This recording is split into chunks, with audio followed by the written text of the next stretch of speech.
जय श्री कृष्ण, राधे कृष्ण। ओम नमो भगवते वासुदेवाय।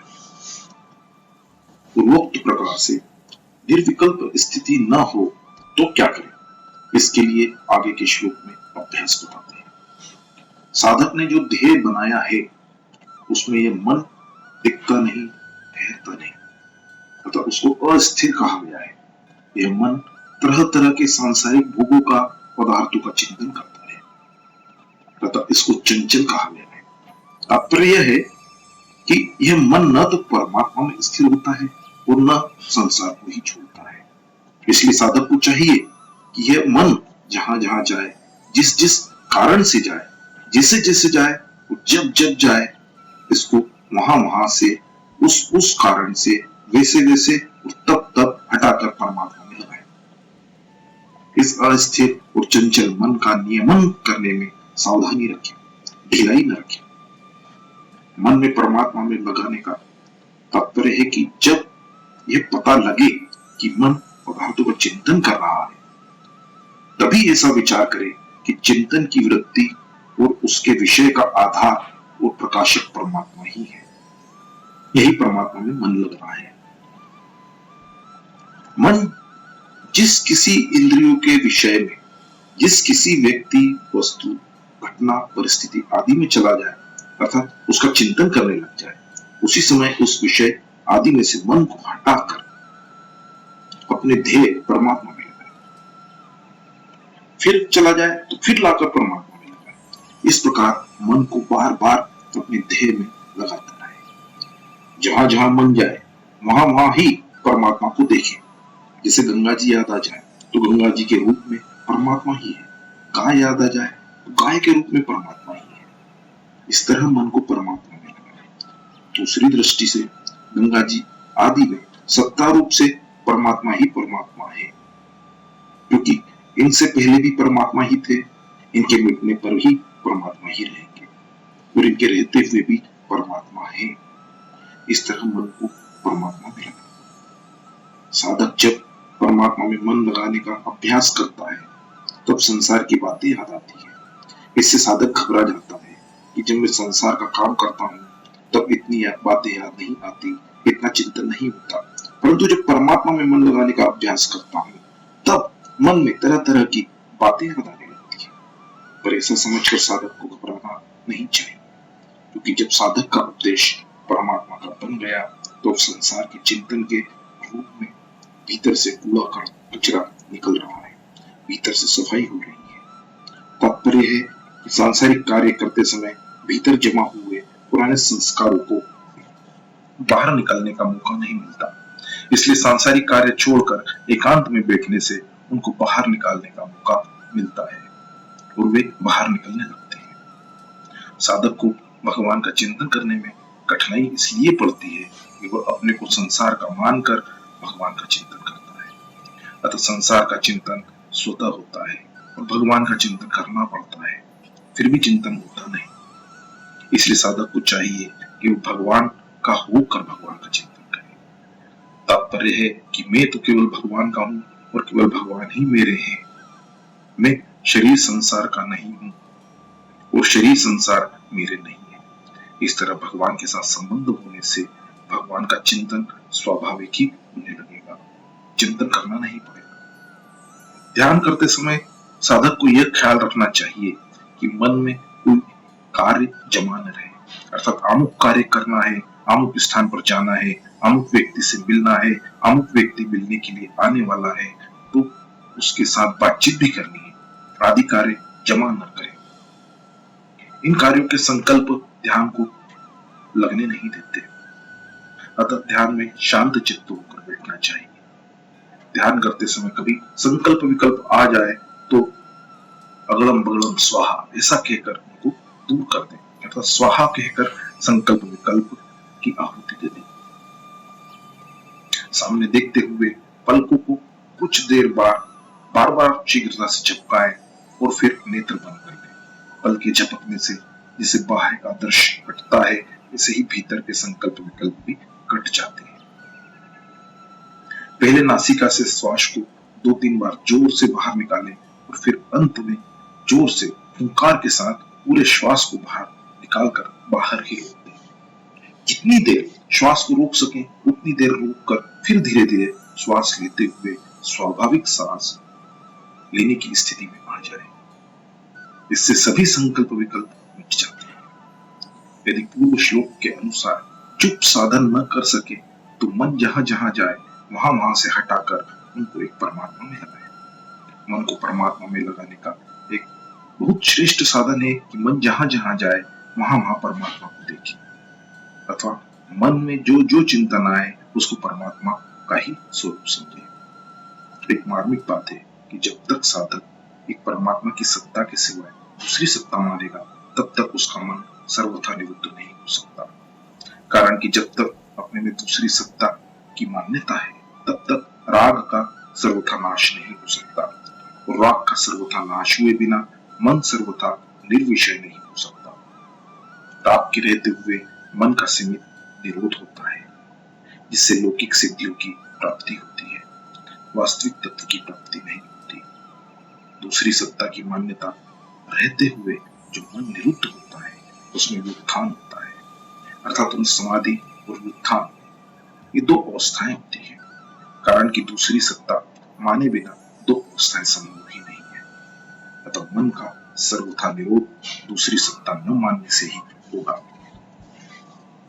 24वें श्लोक में जिस ध्यान योगी की उपरति का वर्णन किया गया, आगे के 2 श्लोक में उसकी अवस्था का वर्णन करते हुए उसके साधन का फल बताते हैं। जिसके संपूर्ण पाप नष्ट हो गए हैं, अर्थात तमोगुण और तमोगुण की अप्रकाश, अप्रवृत्ति, प्रमाद और मोह, ये वृत्तियां नष्ट हो गई हैं, ऐसे योगी को यहाँ अकल्मष कहा गया है। जिसका रजोगुणी और तमोगुणी और रजोगुणी की लोभ वृत्तियां, नए नए कर्म में लगना, अशांति और स्पर्धा, ये वृत्तियां शांत हो गई है, ऐसी योगी को यहाँ शांत रजसम कहा जाता है। तमोगुण, रजोगुण तथा उनकी वृत्तियां शांत होने से जिसका मन स्वाभाविक शांत हो गया है, अर्थात जिसकी मात्र प्राकृत पदार्थों से तथा संकल्प विकल्पों से भी उपरति हो गई है, ऐसे स्वाभाविक शांत मन वाले योगी को यहाँ प्रशांता मानसम कहा गया है।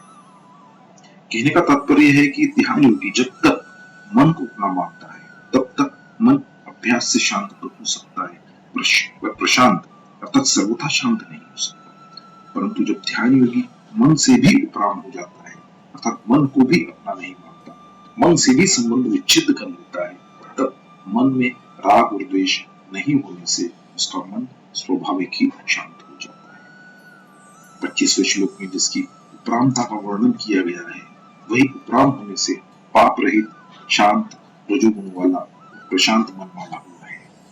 तथा उस योगी के लिए यहाँ एनम पद आया है। इसे ब्रह्म स्वरूप ध्यान योगी को स्वाभाविक ही उत्तम सुख अर्थात सात्विक सुख प्राप्त होता है। पहले 23वें श्लोक के उत्तरार्ध में जिस योग का निश्चय पूर्वक अभ्यास करने की आज्ञा दी गई थी, उस योग का अभ्यास करने वाले योगी को निश्चित ही उत्तम सुख की प्राप्ति हो जाएगी, इसमें किंचित मात्र भी संदेह नहीं है। इस निसंदिग्धता को बताने के लिए ही यहाँ ही पद का प्रयोग हुआ है। कहने का तात्पर्य है कि जो योगी सबसे उपराम हो गया है उसको उत्तम सुख की खोज नहीं करना पड़ती, उस सुख की प्राप्ति के लिए उद्योग, परिश्रम आदि नहीं करना पड़ते, प्रत्युत वह उत्तम सुख उसको स्वतः स्वाभाविक ही प्राप्त हो जाता है।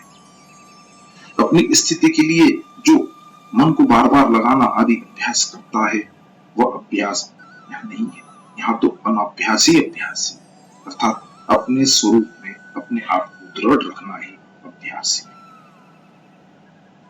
इस अभ्यास में अभ्यास वृत्ति नहीं है। ऐसे अभ्यास से वह योगी अहमता ममता रहित हो जाता है। अहमता और ममता से रहित होना ही पापों से रहित होना है, क्योंकि संसार के साथ अहमता ममता पूर्वक संबंध रखना ही पाप है। पूर्व श्लोक में युजन एवं पद सगुण के ध्यान के लिए आया है, और यहाँ युजन एवं पद निर्गुण के ध्यान के लिए आया है। ऐसे ही 15वें श्लोक में नियत मानस पद आया है, और यहाँ विगत कल्मष पद आया है, क्योंकि यहाँ परमात्मा में मन लगाने की मुख्यता है, और यहाँ जड़ता का त्याग करने की मुख्यता है।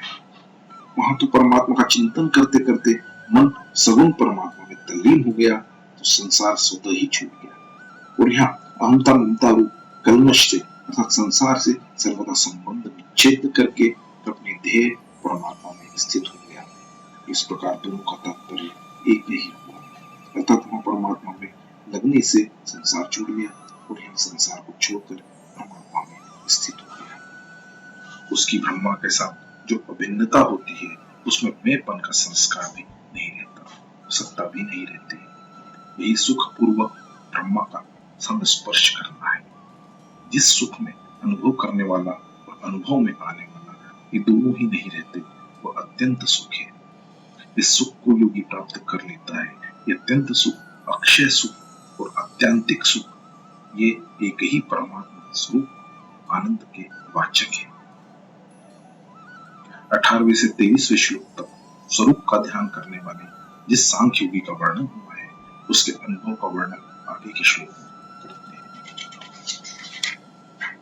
सब जगह एक सच्चिदानंद परमात्मा ही परिपूर्ण है। जैसे मनुष्य खाड़ से बने हुए अनेक तरह के खिलौनों के नाम, आकृति आदि भिन्न भिन्न होने पर भी उनमें समान रूप से एक खाड़ को, लोहे से बने हुए अनेक तरह के अस्त्र शस्त्रों में एक लोहे को, मिट्टी से बने हुए अनेक तरह के बर्तनों में एक मिट्टी को और सोने से बने हुए अनेक आभूषणों में एक सोने को ही देखता है। ऐसे ही ध्यान योगी तरह तरह की वस्तु, व्यक्ति आदि में समरूप से एक अपने स्वरूप को ही देखता है। इसका तात्पर्य है कि ध्यान योगी का अभ्यास करते करते उस योगी का अंतकरण अपने स्वरूप में तल्लीन हो गया है। तल्लीन होने के बाद उसका अंतकरण से संबंध विच्छेद हो जाता है। वह संपूर्ण प्राणियों में अपनी आत्मा को, अपने स्वरूप को स्थित देखता है। जैसे साधारण प्राणी सारे शरीर में अपने आप को देखता है, अर्थात शरीर के सभी अवयवों में, अंशों में मैं को ही परिपूर्ण रूप से देखता है। जैसे ही समदर्शी पुरुष सब प्राणियों में अपने स्वरूप को ही स्थित देखता है। किसी को नींद में स्वप्न आए तो वह स्वप्न में स्थावर जंगम प्राणी पदार्थ देखता है, पर नींद खुलने पर वो स्वप्न की दृष्टि नहीं दिखती, अतः स्वप्न में स्थावर जंगम आदि सब कुछ स्वयं ही बना है। जागृत अवस्था में किसी जड़ या चेतन प्राणी पदार्थ की याद आती है तो वह मन से दिखने लग जाता है और याद हटते ही वो सब दृश्य अदृश्य हो जाता है। अतः याद में सब कुछ अपना मन ही बना है। ऐसे ही ध्यान योगी संपूर्ण प्राणियों में अपने स्वरूप को स्थित देखता है। स्थित देखने का तात्पर्य है कि संपूर्ण प्राणियों में सत्ता रूप से अपना ही स्वरूप के सिवाय दूसरी कोई सत्ता ही नहीं है, क्योंकि संसार एक क्षण भी एक रूप नहीं रहता, प्रत्युत्पत्ति प्रति क्षण बदलता ही रहता है। संसार के किसी एक बार देखने पर अगर दोबारा उसको कोई देखना चाहे देख ही नहीं सकता, क्योंकि वह पहला रूप बदल गया। ऐसे परिवर्तनशील वस्तु, व्यक्ति आदि में योगी सत्ता रूप से अपरिवर्तनशील अपने स्वरूप को ही देखता है। वो संपूर्ण प्राणियों को अपने अंतर्गत देखता है, अर्थात अपने सर्वगत असीम सच्चिदानंद घन स्वरूप में ही सभी प्राणियों को तथा सारे संसार को देखता है। जैसे एक प्रकाश के अंतर्गत लाल, पीला, काला, नीला आदि जितने रंग दिखते हैं वे सभी प्रकाश से ही बने हुए हैं और प्रकाश में ही दिखते हैं। और जैसे जितनी वस्तुएं दिखती हैं वे सभी सूर्य से ही उत्पन्न हुई हैं और सूर्य के प्रकाश में ही दिखती है। ऐसे ही वह योगी संपूर्ण प्राणियों को अपने स्वरूप से ही पैदा हुए, स्वरूप में ही लीन हुए होते हुए वो स्वरूप में ही स्थित देखता है। तात्पर्य है कि उसको जो कुछ दिखता है वो सब कुछ अपना स्वरूप ही दिखता है। इस श्लोक में प्राणियों में तो अपने को स्थित बताया गया पर अपने में प्राणियों को स्थित नहीं बताया गया। ऐसा कहने का तात्पर्य है कि प्राणियों में तो अपनी सत्ता है पर अपने में प्राणियों की सत्ता नहीं है, कारण कि स्वरूप तो सदा एक रूप रहने वाला है पर प्राणी उत्पन्न व नष्ट होने वाले हैं। इस श्लोक का तात्पर्य यह हुआ कि व्यवहार में तो प्राणियों के साथ अलग अलग वर्ताव होता है, परंतु अलग अलग वर्ताव होने पर भी उस समदर्शी योगी की स्थिति में कोई फर्क नहीं पड़ता। जय श्री कृष्ण, राधे कृष्ण। ओम नमो भगवते वासुदेवाय।